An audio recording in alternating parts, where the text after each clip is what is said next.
Hello everyone, welcome to my channel. I hope everyone is having a wonderful day. The Chase fans used Donald Trump rant to vent frustrations over players. Monday evening on ITV, the familiar thump of the Chase theme echoed through living rooms across the UK. Yet again, it was a repeat, an episode from 2019, no less. Fans sighed, groaned, and some even hurled TV remotes onto sofas with dramatic flair. The studio lights, the warm grin of Bradley Walsh, and the looming presence of Chaser Anne, the governess Hegarty, brought nostalgia, but not excitement. How many more times are we going to see Sandra from Sheffield mess up the Shakespeare question? One fan posted on X, formerly Twitter. Yet amid the usual complaints, something unexpected happened, something brilliantly absurd. A tweet went viral. At exactly 5:19 p.m. at QuizFanatic76, an avid The Chase viewer with a reputation for spicy hot takes posted, "Sick of these useless contestants flunking questions about Henry VI's wives. Honestly, this is all Donald Trump's fault. Hashtag The Chase." It was meant as sarcasm, a joke, a way to say everything is so upside down, might as well blame Trump. But the internet, being the internet, didn't let it slide. By 7 p.m., the tweet had over 18,000 likes. By 8 p.m., it hit trending status under hashtag #ChaseTrump. And by 9 p.m., Bradley Walsh's name was being mentioned alongside the former President of the United States on British news outlets. The next evening, The Chase aired another repeat. But this time, Bradley Walsh came with a surprise. Wearing a cheeky grin and holding a mug that read "Blame Trump," he opened the episode with his usual charm. Welcome to The Chase. Tonight, we've got 4 contestants hoping to win big. And if they don't, well, just remember, it's probably Donald Trump's fault, he winked. Laughter erupted across living rooms, social media exploded, and even Good Morning Britain mentioned it the next morning. Fans were split. Some praised Bradley for embracing the joke. Others weren't so forgiving. "I don't tune in for political jabs," complained a Royal Chase fan. "Oh, lighten up. It's banter," replied at Bradley's brigade.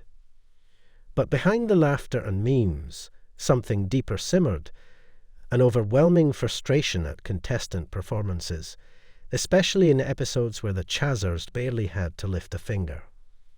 That infamous episode, the one that triggered the Trump tweet, featured 4 contestants who were, as fans cruelly put it, quiz declined.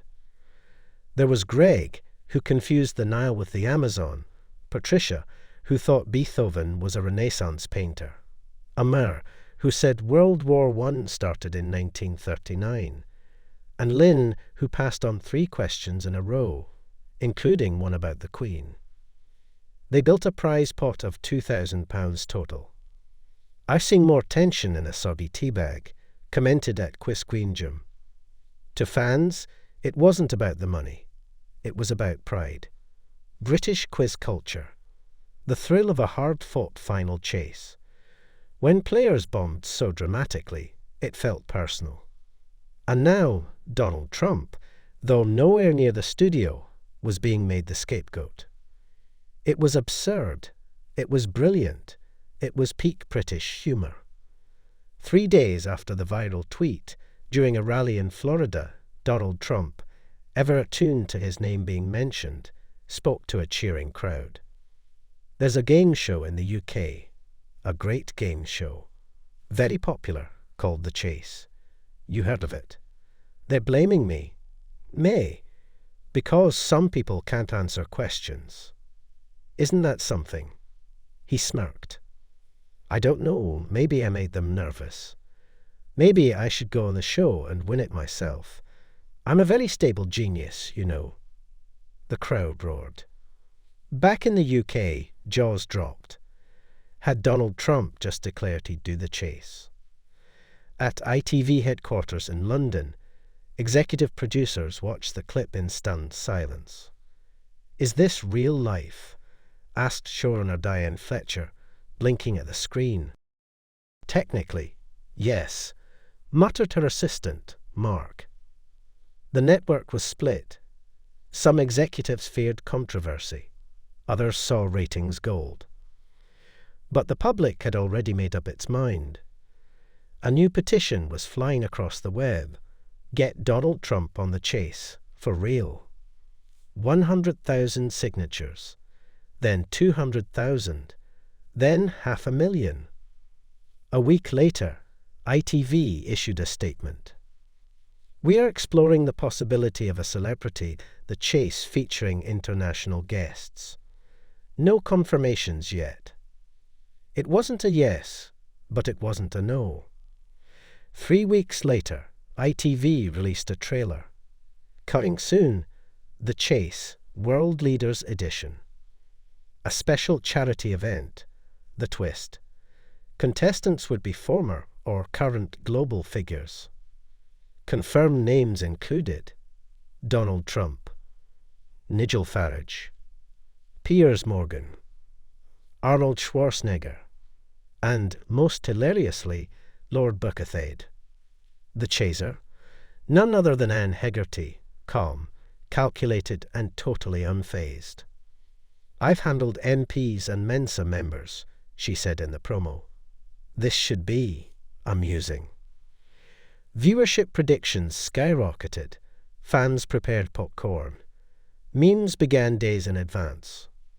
And Bradley, he looked gleeful. "This may be my strangest show yet," he told TV Times. "But it might also be the most fun." The special aired live, an unprecedented move. Millions watched across both sides of the Atlantic. First up, Donald Trump. He stepped onto the stage with his signature bravado, red tie, confident strut, and his quiz partner, Nigel Farage. The first cash builder was modest. Trump scored £3,000, missing questions about Shakespeare and British desserts.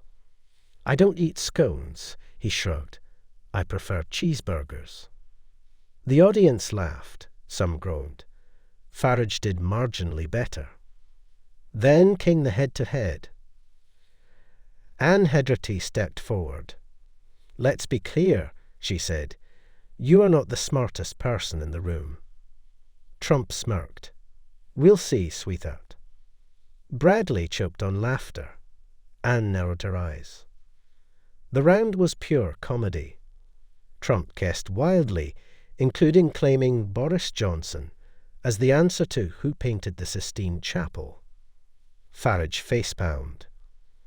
They were eliminated, but not before Trump declared, "This game is rigged. It's a hoax. I demand a rematch."